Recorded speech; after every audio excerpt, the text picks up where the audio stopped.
ദൈവനാമത്തിന് മഹത്വമുണ്ടായിരിക്കട്ടെ. ഇന്ന് ഞാൻ പറയാൻ പോകുന്നത് മട്ടാഞ്ചേരിയിലുള്ള ക്രാന്തൻ കുരിശിനെ കുറിച്ചാണ്. പേര് കേൾക്കുന്നത് പോലെ തന്നെ ക്രാന്തൻ കുരിശിനെ കുറിച്ച് പലതരം അഭ്യൂഹങ്ങളും പ്രചരിക്കാറുണ്ട്. ഈ കുരിശ് ഇവിടെ സ്ഥാപിക്കാനുണ്ടായ സാഹചര്യം 1314 വലിയൊരു വെള്ളപ്പൊക്കം കേരളത്തിലുണ്ടാവുകയുണ്ടായി. അതിൻ്റെ ഫലമായിട്ട് കൊച്ചി തുറമുഖം വികസിക്കുകയും കൊടുങ്ങല്ലൂർ തുറമുഖം അപ്രസക്തമാവുകയും ചെയ്തു.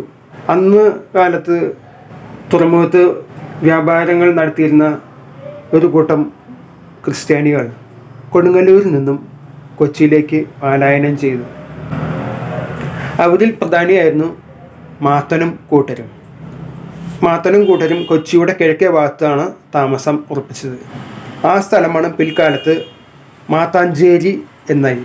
മാത്തനും കൂട്ടരും താമസിച്ചിരുന്ന ആ സ്ഥലത്തിന് മാത്താഞ്ചേരി എന്ന പേര് വന്നു. അത് പിന്നെ ലോപിച്ചാണ് മട്ടാഞ്ചേരി എന്നായി മാറിയത്. മാത്താഞ്ചേരിക്കാർ വിശുദ്ധ കുരിശിൻ്റെ ഭക്തരായിരുന്നു.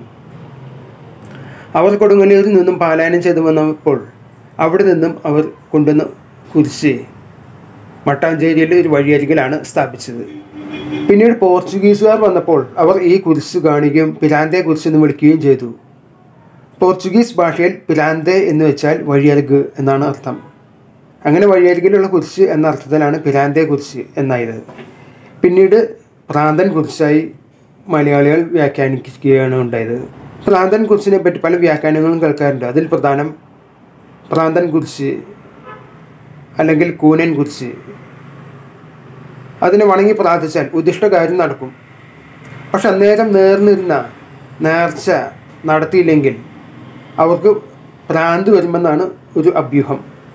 അതിനാൽ വഴിപാടുകൾ മുടങ്ങാതിരിക്കാൻ ഭക്തജനങ്ങൾ കൂടുതൽ ശ്രദ്ധിക്കാറുണ്ട്. ഇവിടെ പ്രധാന വഴിപാട് മെഴുകുതിരിയും പൂമാലയുമാണ്. നാനാജാതി മതസ്ഥർ ഇവിടെ ഈ കുരിശിൽ വണങ്ങി അനേകായിരം സൗഖ്യങ്ങളും വിടുതലും അവർക്ക് ലഭിച്ചിട്ടുണ്ട്. കൂനൻ കുരിശിന് കൂനൻ കുരിശ് സത്യം എന്ന പേരിലും അറിയപ്പെടുന്നുണ്ട്.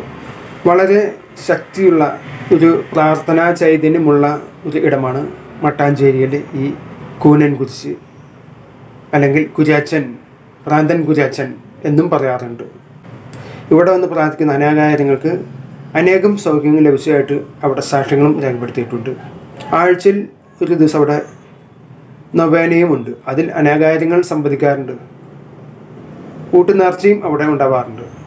മട്ടാഞ്ചേരിയിലെ ഈ പിരാന്തൻ കുരിശ് എന്ന ഈ തീർത്ഥാടന കേന്ദ്രം സന്ദർശിച്ച് നിങ്ങളുടെ നിയോഗങ്ങൾ പ്രാർത്ഥിക്കുകയാണെങ്കിൽ അവ വളരെ വേഗത്തിൽ നിങ്ങൾക്ക് നിവൃത്തിയായി കിട്ടുന്നതാണ്. മറ്റൊരു വീഡിയോയുമായി ഞാൻ വീണ്ടും വരുന്നതായിരിക്കും. അതുവരേക്കും ദൈവനാമത്തിന് മഹത്വമുണ്ടാകട്ടെ.